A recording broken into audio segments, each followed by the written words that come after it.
Një shoqëri pa para është ajo në të cilën parat në formën e kartmonedhave dhe monedhave fizike nuk pranohen në asnjë transakcion financiar. Në vend të kësaj, njerëzit dhe bizneset i transferojnë parat njëri tjetrit në mënyrë digjitale, nëpërmjet kartave të kreditit ose debitit, transfereve elektronike të parave, kriptomonedhave ose shërbimeve të pagesave në internet dhe celular, si për shembull PayPal apo Apple Pay. E për mundësitë e zhvillimit të një shoqërie pa para fizike dhe tregtisë online, gjatë samitit digital në Ballkanin Perëndimor është organizuar një sesion ku dikush arsyetoi sepse duhet ecur para në një shoqëri ku gjithçka paguhet online e dikush tjetër sepse pagesat me para fizike duhet vazhdojnë edhe për shumë kohë apo gjithnjë. Eriola Bipoli, menaxhere e përgjithshme në ProCredit Bank, thotë se globalisht mënyra e pagesës me para cash është më e përdorura, derisa në Kosovë përqindja e madhe e qytetarëve nuk kanë as llogari bankare të hapur. The persistence of cash transactions remains still very high, around 80-85%, according to the latest Mastercard reports. It is a staggering figure. No matter how much we hear everyone talking about technology, talking about innovation, talking about global digital payments and systems, cash still remains the most widespread used means of payments globally. We see quite a variation in terms of more advanced countries in Europe or United States and so on, but we see other countries that simply have stagnated and have not made steps forward. Kosovo, I have to admit that it is a country that has already invested a lot in technology and in the digital ecosystems, but with a very slow progress when it comes to the transformation of the society into a cashless society. And if I would mention briefly some figures, you'd be amazed, for example, based on what the latest central bank reports would have to say about the payments. And let me start with some of them.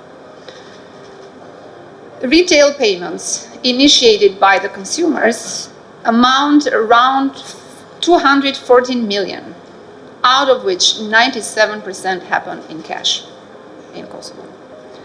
While received payments from consumers, from retailers, amount in the average 23 million per annum, and 72% of the incoming received payments from citizens, consumers, are in cash.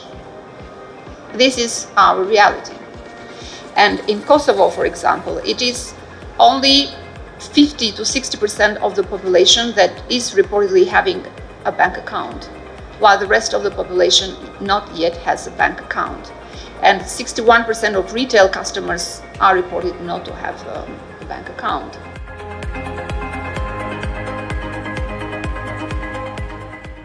Eugenio Marengo, drejtor gjeneral I kompanisë Kuipu, thotë se po jetojmë në një epokë të shpejtë, prandaj pagesat e shpejta digjitale janë të nevojshme.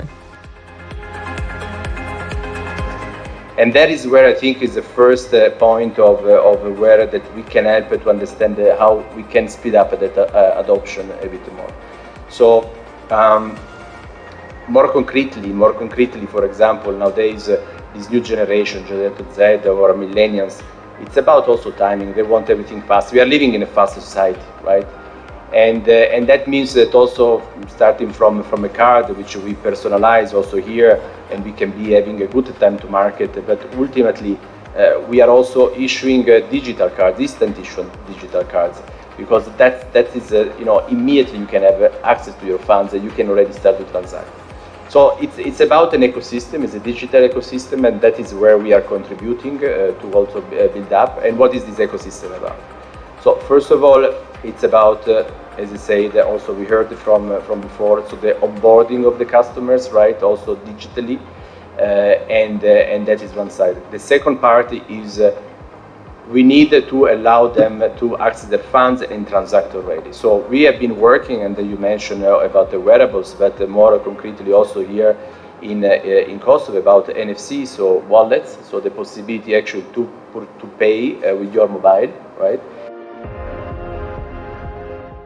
Megjithse asnjë shoqëri ekzistuese nuk është pa para, shumë ekonomistë besojnë se preferencat e konsumatorëve, presionet konkurruese mbi bizneset, kërkimi i fitimit nga bankat dhe politikat e qeverisë të krijuara për të lehtësuar transaksione pa para, së shpejti do të çojnë në të paktën disa shoqëri pa para. Por kështu nuk mendon Fabian Bahr, i cili udhëheq zyren e kompanisë GSK & Devrient në Berlin. Cash has advantages that non-cash payments do not have completely. Cash is accessible for everyone, it is democratic, it is at no cost for a private person, and it is the expression of trust. And this is something not easy to be found with whatever non-cash payment.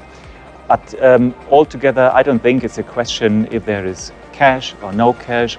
It will be a balance, a kind of buffet of several payment options which is offered to the user.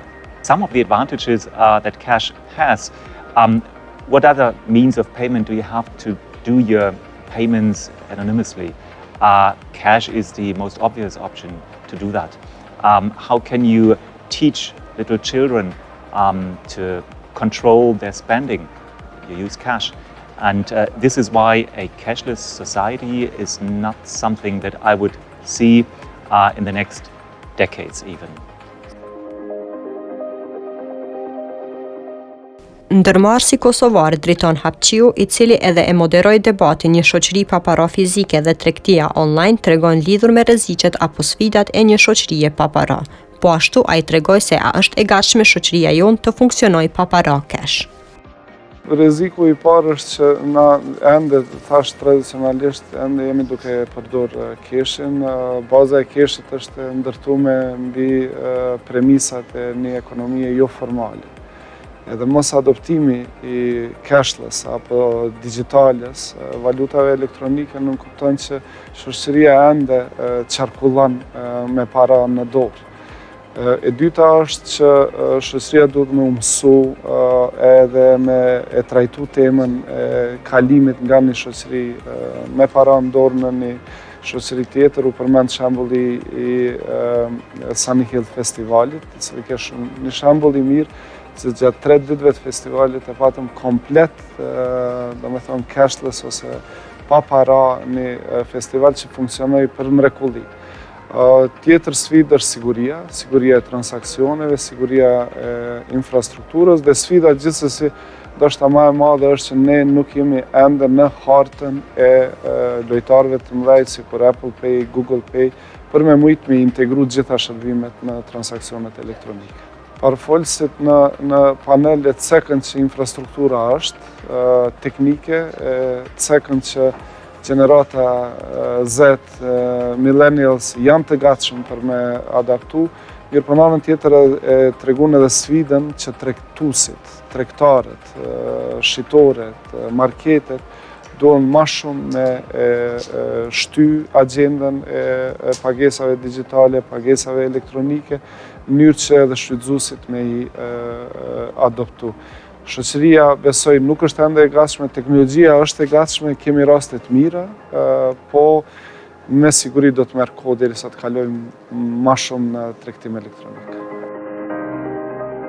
Sipas një studimi të Gallup, 64% e amerikanëve thonë se ka shumë të ngjarë ose ka gjasa që Shtetet e Bashkuara të Amerikës të jenë një shoqëri pa para në një moment gjatë jetës së tyre, ku do të thotë se të gjitha transaksionet do të kryhen duke përdorur një metodë elektronike pagese dhe jo monedhë fizike.